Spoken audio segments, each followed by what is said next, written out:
Hello and welcome. Today I want to talk about some ham radios that I use, that I've been using for a couple of years. And I get a lot of questions about which radio people should start out with when they get into ham radio. And my usual answer is, well, what are you looking to do?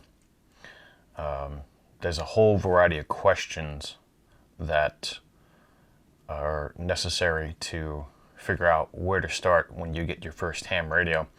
Especially if you're a new technician and you're trying to figure out how to talk to your buddies on the repeater, etc., etc. I'll go over why I've decided to recommend some of these here on the table, although they're not the most beginner friendly. We'll start out with the VX1R here. I have my specification chart here on my phone here. I took some pictures here. Let's see, get that back up on there. And here we go.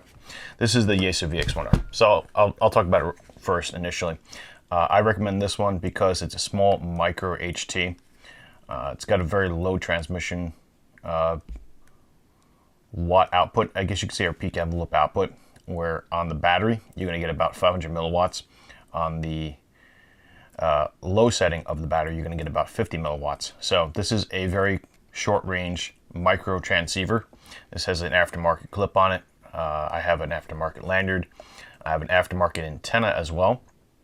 And I also have an aftermarket SMA to BNC adapter on my BNC antenna. This uses an SMA adapter antenna. It's generally not the best rugged type of adapter, but it gets the job done if you want to have just a small little pocket radio with the basic stock antenna. You can't find these used, you can't find these new anymore. So you're going to have to go into eBay or Amazon or whatever aftermarket area you're going to have to go to find one of these. I got a pair of these in the summer for about 50 bucks, and it's about 25 each. This one was missing its power button, so I kind of put some tape over it and a little piece of rubber so I can push and turn this on. So it comes on like that. It's a basic dual band radio. It's not a monoband radio. So that's another reason why I recommend this. It's 2 meters and 70 centimeters, i.e. 146 or 144 to 148, and I think like 430 to, I can't remember the 70 centimeter band, I'm not too sure, but that's why we have the specification chart here. So let's go ahead into some specifications of why I like this and why I recommend it. I recommend it because it has a wide range of reception. You're going to get like the BC band, that's like broadcast band from 0.5 to 1.7 megahertz. You're going to get the FM broadcast band as well from 76 to 108 megahertz. You're going to get the aircraft band, which is 108 to 137 megahertz. You're going to get the ham radio band, which is a little bit wider reception on this one, which is kind of nice, which is 137 to 170 megahertz. And then you're going to get the TV VHF band, which is kind of, I don't know if that's still useful, but it's 170 to 222 megahertz. And then it's going to go into what they call an Act 1 D-action band. I'm not sure what that really refers to, but it's 222 megahertz to 420 megahertz. So that's a wide range of reception for this little VX1R Yaesu radio. Moving along, you're going to get into the UHF or UHAM band, what they call. It's 420 to about 470 megahertz. So it's definitely a good wide range of receiving. For the TV section, you're going to get UHF TV reception. That's 470 to 800 megahertz. So this bad boy is going to be able to receive a good swath of the VHF, HF, and UHF spectrum, all the way up until 800 to 999 megahertz, which is the Act 2. Cellular is blocked though on this. So this was made back in 1997, 98 era, 99. 2000. So you're looking at that kind of technology in this radio. So it's pretty darn good for something of this size for that time period. You're going to be basically, transmission range is going to be a little bit more restrictive. You're looking at 144 to 148 megahertz, and then like I said before, 430 to 450 megahertz on this radio, because this is a dual band ham radio. It's FCC compliant for ham radio bands only on transmission. Now you can I think figure out a way to unlock open band transmission on it. I don't recommend doing it, but you can do that with this radio. I don't know how. So It's got a wide range of reception.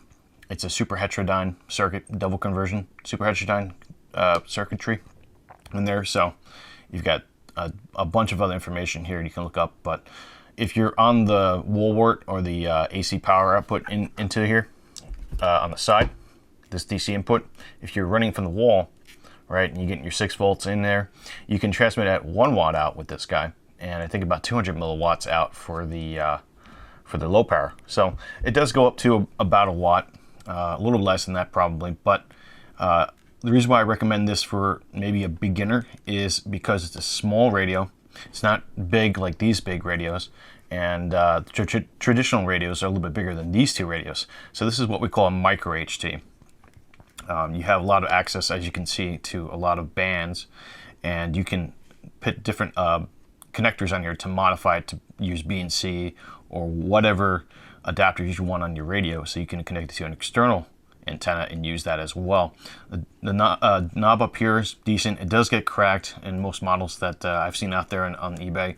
I have 3 other models like this, or 3 other radios just like this one, and they all have various dings and dents in them. I put tape on the front of the screen so I don't have to scratch it up accidentally. The one other thing that I really like about this radio is that in addition to being a wideband receiver for such a small radio and a transceiver for VHF and UHF handbands at 2 meters and 70 centimeters, is that you can charge this with a USB to DC direct cable without any converter.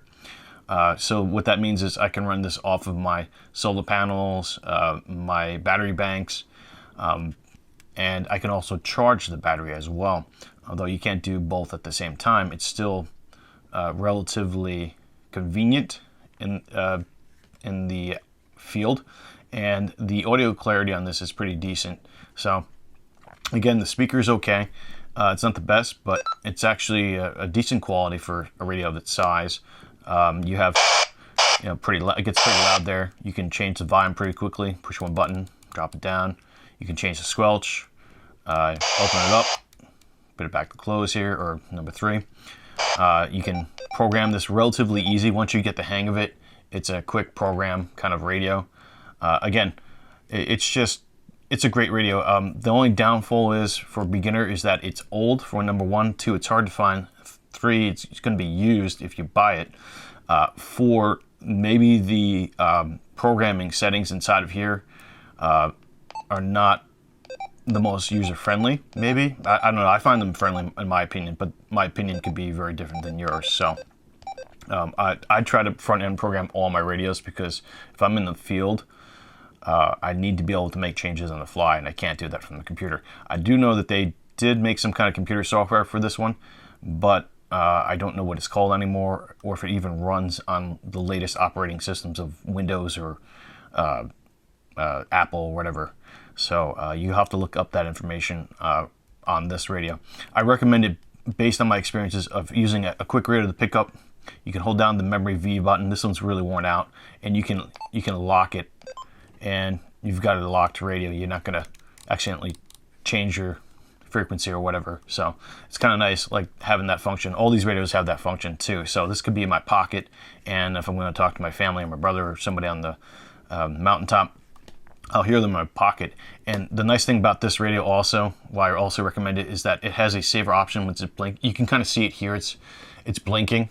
It says save. You can change that in the menu to basically turn off the radio for a little bit longer and then turn it back on. That's what it's doing. It's going on and off, on and off. So it's trying to save power in that regard. So yes, you might miss like the first fraction of a second during transmission, but this will increase the monitoring time of this radio exponentially.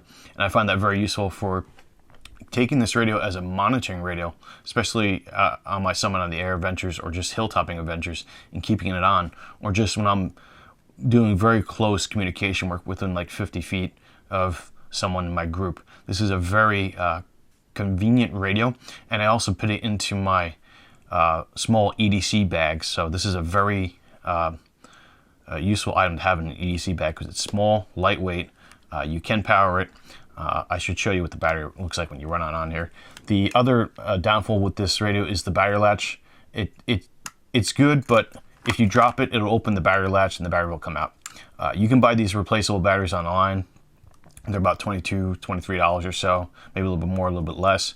And there's also a AA battery adapter for this radio. I don't have it, but you can buy it and use AA's in this radio, although your transmission and receiving time is definitely cut in half.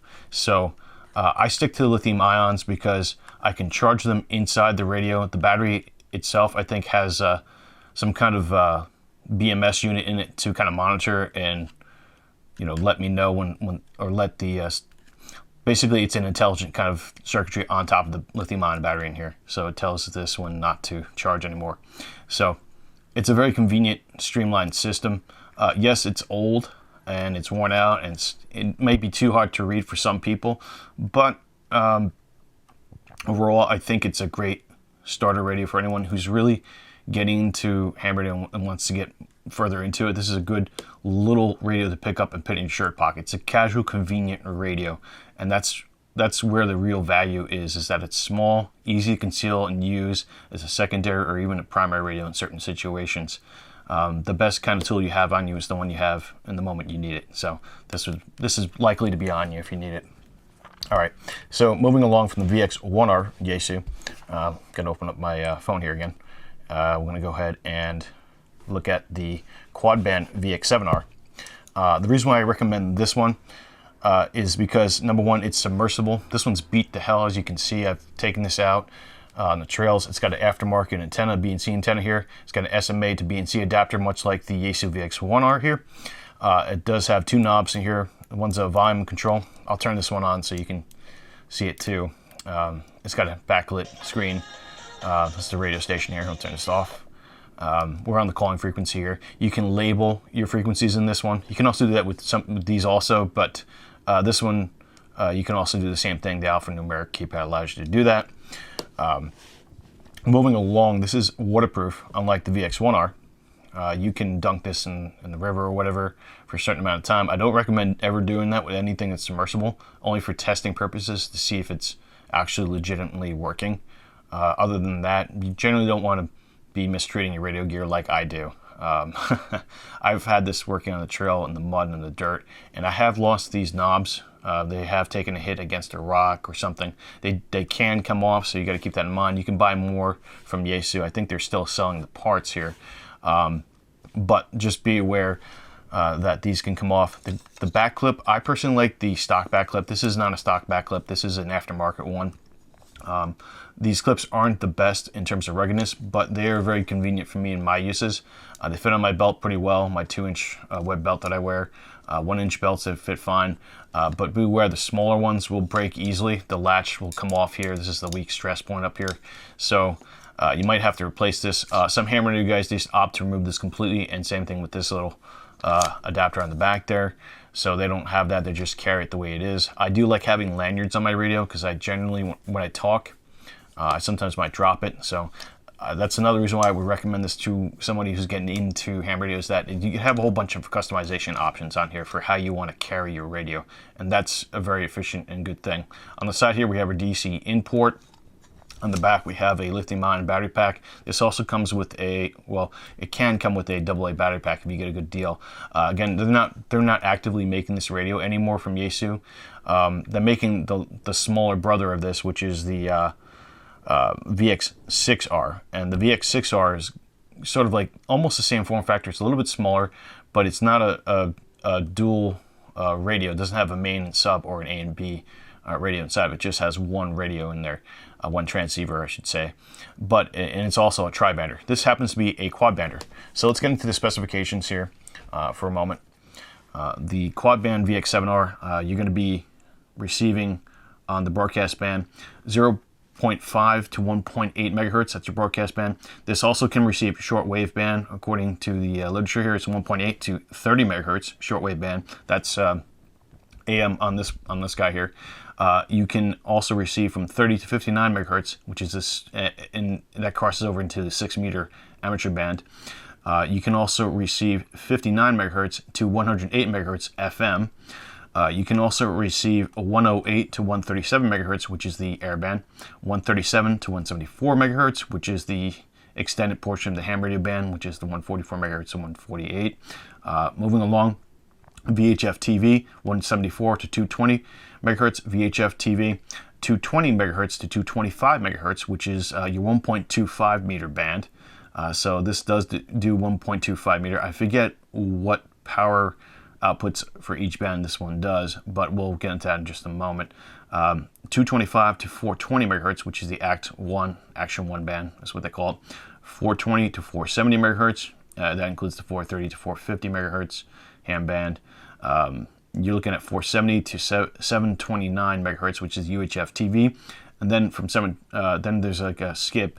It goes to 800 to 999 megahertz, which is Action 2 band, cellular blocked.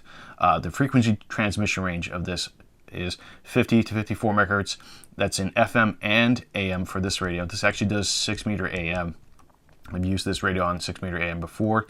It does FM as well. It also does 144 to 148 megahertz, which is your basic 2 meter band, which is going to be a full 5 watts or close to 5 watts peak envelope power. And then you have the 220 to 225 megahertz, which I think it's on the order of 300 milliwatts, I think, or is it 500 milliwatts? I can't remember, but it's or it could be 1 watt if I'm not mistaken. I get this confused with the VX8DR, which I also have, so you have to excuse me on that. Definitely look it up. But anyway, it does transmit on the 1.25 meter band, which is 220 to 225 megahertz.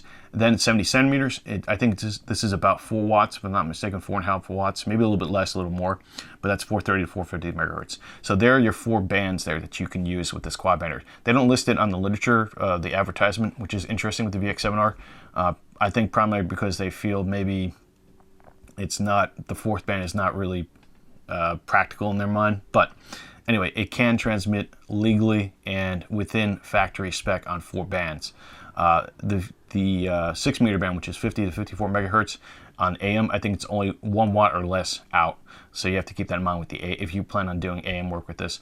And by the way, the microphone here, the settings, you have to play with it maybe, but it's not the best sound on AM. I'll tell you that right now. But it can work in a nutshell. But it's not the best. Anyway, so there's some of the specs for the frequency coverage. As you notice, it's pretty much similar to the VX1R here, except that it has a little bit more coverage than the VX1R in certain areas, and then maybe 1 or 2 areas a little bit less. The radio is rugged. That's a primary reason why I recommend it to a beginner, because a beginner might not be careful with their gear, perhaps. I mean, they might drop it, they might want to take it out hiking or something, and to match the specifications of their needs, you're going to need something that's rated for being outdoors, which would be this radio here. It's a submersible radio, so it's IPX7 rated. It does have a membrane over the mic. It can muffle your sound, and usually does, so your audio reports are not going to be good on the air with this radio, as say versus a VX1R.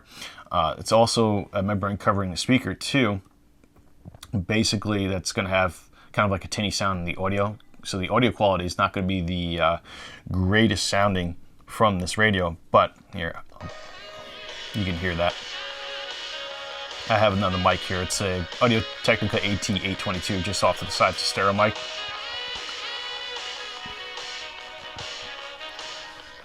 So that's what it sounds like. Basically, this radio is a tank. It's not going to give you the best quality sound or transmission audio, but it will work in the conditions you need it to work in. Minus, some small minor things like these knobs, they can come off if you really hit them hard. The rubber on the side here is pretty rugged. I've dropped this many times on the side. Hasn't broken yet. The keypad is also rugged. I got this when it was kind of chewed up, and it's really chewed up now. The PTT button's so worn down from my use. It's very smooth rubber now, but it's still holding true. An important thing to note, much like the VX1R, another reason why I would recommend this radio is the powering options on the side here. You can use a DC to USB, or rather a USB up converter to DC, to get this radio to charge the lithium-ion battery back inside. So you can charge this also in the field from a USB power source that can maintain a constant source of energy for a while. You can charge this radio in the field, so that also makes it something that I would want to carry and also recommend to somebody getting into ham radio, because it's got multiple ways to charge in the field if you know how to find the right tools to go with it. I think it's like maybe $6 or $7 on eBay if you find something for this. So you can find it on there. Overall, it's just a fantastic radio. This is a monobander helical antenna for 2 meters, so this is not a multi-band antenna, which is not taking advantage of the ability to transmit multiple frequencies, but I do get pretty decent reception with this antenna here for the size, so that's why I'm using with this radio, and I primarily use this for 2 meter work only anyway. But other than that, this radio, perfect radio. I'll show you real quick also the ability to monitor 2 bands or 2 frequencies at once without having to use dual watch. Dual watch is another feature we won't get into, but that's on the Yaesu radios.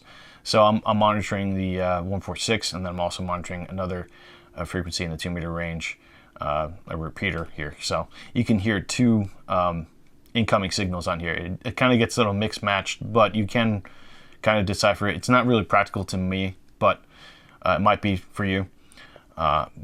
I personally just use it on the main band only. I rarely use the sub band on this, or the B band, but it is there. As far as satellite works goes, this is only like maybe a half duplex radio, so I wouldn't recommend it for satellite work if you're going to get into that. That's another advanced thing for another time. But one last thing why I recommend it is that it's easy access to weather bands. You have to program the weather bands into the VX1, or this one has them pre-programmed. Here we'll do F function and then number 3. That gets me into the weather band system here. I'm not receiving anything where I am right now because I have bad reception, but you can basically receive weather bands. This also has like a different special banks of memory too for like marine, all sorts of other like aircraft, broadcast, international broadcast stations you can access via the pad here. I'm not going to get into the depth of this radio. This thing has a lot of depth to it, and it does take a while to learn how to program, but once you get it down and you're familiar with it, it kind of makes sense for the rest of the systems here, although they're very different in some regards. But I digress. This is a good radio to get. If you can find it on eBay for about $150 to about $250, that's definitely a good buy, and you can get the accessories that go with it. That's even better. This has a microphone port at the top here. You can plug in a waterproof mic with a rubber gasket seal that plugs into the top here, and that will enable you to keep this on your pack and just use the microphone, which is also waterproof, in the elements. So you can protect your radio and kind of reduce the amount of wear and tear on it too. So this does have accessories that can go with it. Moving along, let's open the phone up again. Let's see here. This is the FT1XD. It's similar to the FT1DR, which I also have, but I have the later model, which is the FT1XD, which is the same exact radio with the exception of a upgraded GPS chip in here. The reason why I recommend this radio, this is probably my most recommended radio for anybody who's just starting out, they don't know what they want to do yet, but I say get an FT1XD if you can find it. They don't make this radio anymore, but it's on the aftermarket also, like eBay. In fact, all 3 of these radios, they don't make anymore. That's an unfortunate thing, but it can also be a fortunate thing if you want to get a good deal. Again, they go for anywhere 125-ish to about maybe 300 on eBay. Be careful about buying the ones that are from Japan, as they only have, like, I think 144 to 146 unlocked in the transmission range. So you want to get a US programmed one. So you want to make sure it's coming from the US, within the US, if you're purchasing within the US, of course. But back to the radio, some specification on this. It's a little bit newer. It does digital and analog, but we'll get to that in a moment. The frequency range on this for reception, again, it's going to be 0.5 to 1.8 megahertz. That's AM radio. It's going to be 1.8 to 30 megahertz, which is shortwave radio. 30 to 76 megahertz, which is covering the 50 megahertz hand band with 6 meter, and other hand bands too, actually. Kind of like on and off there. But we also have 76 to 108 megahertz, which is going to cover your FM radio portion, broadcast stations. You're going to have 108 to 137 megahertz airband. You're going to have 137 to 174 megahertz, which is basically your VHF 2 meter AM band. 174 to 222 megahertz VHF band reception only. 222 to 420. That's going to be your general one, is what they're calling it now. And then 420 to 470, which is going to be your 430 megahertz ham band. That's your 70 centimeters band. This is a dual band radio, by the way. 470 to 800 megahertz, which is the UHF band. And then from 800 megahertz to 999 megahertz, Gen 2 cellular blocked. That's the A radio. This is also a dual radio, much like the VX7R, with a few exceptions. The B band on this, though, has limited transmission and reception range compared to the A band, which is the first read off that we did here. The B band is going to be 108 to 147 megahertz, which is the air band. 137 to 174 megahertz. That's going to be your 2-meter band, ham band. 174 to 222 megahertz, VHF band. 222 to 420 megahertz on the Gen 1. That's what they're calling it. 420 to 470 megahertz. That includes the 70 centimeter band on the B sub band on this.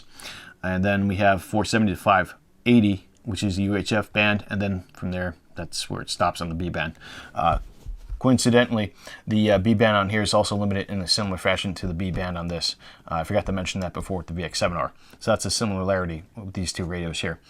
Moving along, really what this one offers and why I recommend the FT1XD is that it's got a fast GPS lock-on for your APRS, automatic packet reporting system. That's a system in which you can set up on this radio.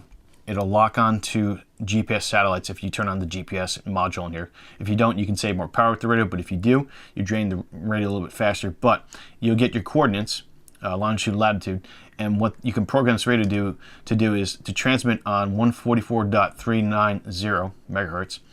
That's sort of like the American APRS beaconing band frequency, generally accepted as anyway. And most repeater sites, if they have an iGate, that's like sort of like a digital way of taking the signal from here and reporting it to the internet, in a very complicated fashion. I'm not going to get into it, but what it means is this thing can beacon out with the GPS and the packet system that it's using. It's like a modem almost, and you can have your friends follow you on the map if you're hiking, or if you're coordinating with search and rescue. They can track your location so long as this radio is able to make it into some kind of iGate or a iGate enabled device that's receiving this information. So it's very useful, as you can tell, for those kind of situations. If everything's set up with, and if you have a team, this radio can allow you to kind of track where your teammates are, because it pops up on the front here. I don't have another radio to show you, but this has a whole variety of information you can use and assess where your situation is and where your teammates are. So it's a very useful radio in that regard. Now, what's different from this radio compared to these two radios is that it also does C4 FM, which is fusion digital. So basically, it's taking a signal and it's encoding it digitally and sending it over the air. And if you have another friend who has this same exact radio and you're both using digital mode, you can talk to each other using digital.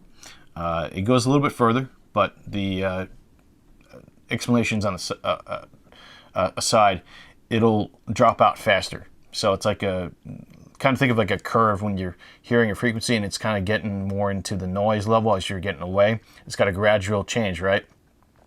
Digital, it'll keep going for a little bit further, but then it just drops off. So you'll lose them completely and you'll start hearing like them sound like robots. If you ever been on a phone and you heard somebody's voice and audio drop to like a robotic sound, that they're losing packets and whatnot, information in the exchange there. Same thing happens with this radio. But the nice thing is that if someone's trying to monitor your communications with this radio and you're doing digital, they need to have the same exact system or some kind of system that can decode the digital source. So you have a layer of privacy basically with the digital mode on this, and it's able to send over pictures. That's a separate thing though. This has a whole bunch of accessories where you can send over actual information, not just audio, but like location tags and pictures and whatnot. there's also another mode where you kind of expand the bandwidth of what you're transmitting on, and you can have a higher fidelity sound. Voice wide is what they call it in here. So that's why I would recommend it to a beginner, because it offers a lot of features that they can get into, not just the basic analog radios, which these are. Not that there's anything wrong with analog. This radio fully does analog as well, but it does it digital in addition. And the nice thing, what I like to do with this radio sometimes is I like to run the B band, which is transmitting now. And that kind of just took out my my audio here, unfortunately.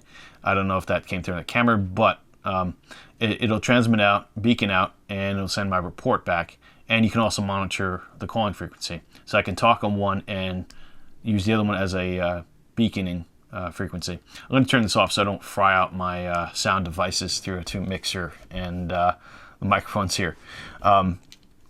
It's a IPX4 weather-resistant radio. That's why I also recommend it. And it has an SD card slot on the side here, which is very, very convenient for programming your radio by the front panel, then saving your information, not just on this radio, but also on the SD card, and taking this SD card and going to any FT1DR or XD model, and you can clone exactly how you have this set up into the newer radio. And I've done that several times. I have like 3 or 4 of these now, and it's just fantastic for modulability and just convenience too. So I don't have to keep reprogramming like my VX7R 4 times in a row the same exact way. That gets kind of tiring, especially from the front panel. I got to tell you, it takes a lot of time. There's software out here for the VX7R2. It's called VX Commander. It runs on XP, I think. It runs on XP. I've used it before. Makes it a little bit more convenient, but I digress. This kind of just does away with the computer part, and that makes this more valuable in the field to use. So that's another reason why I recommend this radio. And the fidelity quality on this, the speaker, let's see. Let's turn this on to make sure it doesn't beacon out. The quality, let's see if I can get into the band. Let's go to, we're on AM right now, but we're going to go to wide FM. Let's start punching a number here, 17. So you can kind of hear that. That's got a little bit better speaker than, say, the VX7R and the VX1R. So it's got a little bit more heft. Let's turn this down here, or mute it completely. So you can hear that the quality is a little bit better than these two radios, and the microphone quality is decent. And the fact that it's still weather resistant makes this a great all-around radio. I wouldn't take it I wouldn't dunk this in a river or anything, but if you get caught out in the rain in the summer in a moderate temperature, this will do well. If it's high humidity and you're changing elevations, this is what I noticed with this radio, hiking and trail stewarding and whatnot. In the cooler, higher elevations, you'll get condensation buildup in the screen here. That's not necessarily a bad thing. It's just a byproduct of the radio and the conditions and the limitations. I have taken this out in 15-degree weather and it has worked, although the battery degradation is something to consider. I always recommend keeping your radio warm and cool in different environments. Try to environmentally control your radio so it doesn't heat up or freeze too much. You do have external DC in, which you can also use similar adapters for the charging in the field. This will also charge in the field with those USB to 12 volt converters, but you have to get the ripcord power version of those converters to use in this one. It will work with this VX7R as well, but if you get like the cheapo Chinese ones from eBay, it'll work with the VX7R, but it won't work with this radio for some reason. I'm not sure if it's just the barrel length of the connector. I suspect that's what it is, but I would get the ripcord variant of the 12 volt up converter USB to DC cables for this radio. This has a data port where you can plug in a cable that usually comes with this radio by stock to your computer, so you can kind of program it from the computer as well. So they thought about that. And then you have the microphone speaker port, which is on the top here. That's pretty useful. It's not as useful as the one on the VX7R, which is a little bit more robust because it's got a locking turn lock system where you turn it and it tightens down. and it's weather shield. This one's not weather shield, so don't leave this out in the rain if you're going to use the mic port and whatnot. Just make sure you keep it from getting wet. It's only got one knob on here, but it's nice recessed in. The body's got rubber on the sides here, which kind of makes it drop resistant. I have dropped this one before and it survived. It's got a little ding here and whatnot, so it does work. The FT1XD model is a great radio for anybody beginning because it offers a feature-rich packed radio. I think they have the Yaesu FT70DR, which is sort of like the C4 FM version of this without the APR system in it. A lot of beginners go to that too. That's a good radio. I highly recommend this one because this one offers the APR beaconing system, which is just fantastic to have. Some downfalls, again, would be probably the rubber gasket ports here can get worn down quickly and break off, so you have to buy replacement ones for it. It's not fully waterproof in my opinion, which means it's kind of a negative in my uses, but that might not be a concern to you.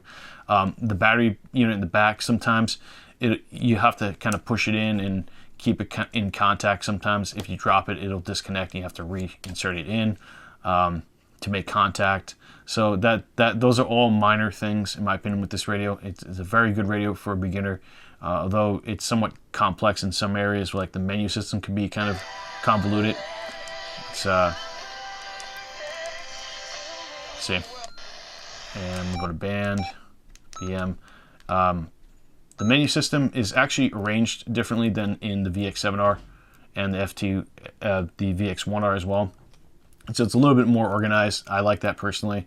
You know, you can kind of see APRs. So you can push enter, go into that and change a whole bunch of settings, etc., etc. You can push display back out, go back up to the main menu. It's relatively straightforward in terms of front-end programming. I like the UI a little bit better than the VX7R, although I'm very used to the VX7R now. It doesn't really matter to me which UI I use in these radios, but that's another reason why I think it could be a benefit to anybody getting into ham radio, or it could scare them away because some people consider that menu system pretty convoluted. So again, it's all up to interpretation and opinion, but in my opinion, it's a little bit more straightforward and a little bit more streamlined, better. And I haven't touched upon like the Wires X and the automatic range transponder systems in here. I'm not going to do that. That's not really that important. I don't really use it personally. Some people might, but the main features of these radios is that they're rugged, they're easy to use, they have a wide band of reception. I didn't mention this before, but the con of having a wideband reception and multi-band antenna is that you might get interference more easily and intermod and whatnot. So you have to consider that if you want a monoband radio, for example. Let me see if I have it here. No, I don't. Don't have access to my VX170. But you might want a monoband radio with better filtration systems to filter out unwanted noise and signals, and antenna and a monoband antenna to go with that. That'll increase it might increase your sensitivity capabilities and whatnot. Basically, you'll have a more streamlined radio for that particular type of band. Think of like a specific tool instead of like a multi-tool kind of thing, right? That's the best I can kind of describe it. That's not to say these can't do that well. They do it very well, and that's why I recommend these dual band, quad band radios. So these two are dual band, and by dual band we mean it does two types of amateur radio bands. These do 2 meter and 70 centimeter. This is a quad band. This does 2 meter, 70 centimeter, and 220 or 1.25, and also 6 meter. So this one is a little bit more heavy duty. If you can find any one of these, you want to get into ham radio, you might like the Yaesu radios. They're good quality. I've been using them for years. Other brands that are on par are like Kenwood, ICOM. I can't remember the Kenwood, ICOM, and there's one more, Alinco. Alinco is pretty good too. I'd recommend those 4 bands. Stick to them. They each have their own type of proprietary systems of how they work. I primarily work with these, and because I can charge them in the field. I don't have to worry about getting back home and dropping them into a drop charger. I can just be out in the field indefinitely, and that's really where the value comes to me in these radios, and that's my personal preference. It may not be yours, but that's something to look into if you're going to be out in the field a lot using your radio. Anyway, it's been quite a long video. I kind of want to wrap it up. That's some opinions and suggestions for finding a radio for a beginner. I think that could help you guys out. If you have any ideas or questions, let me know. And thanks for watching.